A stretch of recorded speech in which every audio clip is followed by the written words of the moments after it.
Most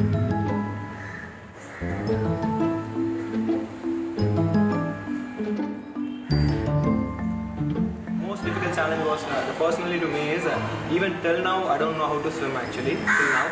So I know the swimming is a different one, the breath holding is a different one.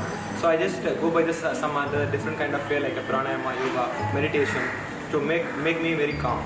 So past 2 years I just every day I just early morning come here and practices, and it's just started by 10 to 15 second breath hold in the first day actually. I remember 1.5 years back I just tried to first time I completed only one cube in underwater. It's not really full, not full cube also, just half of the cube, that's it. Every day it's improved.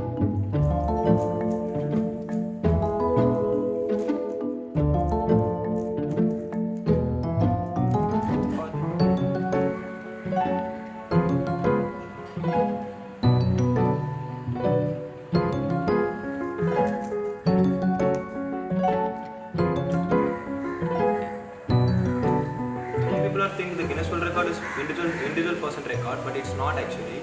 The Guinness World Record is not Illayaram Sekar's record, it is India's record.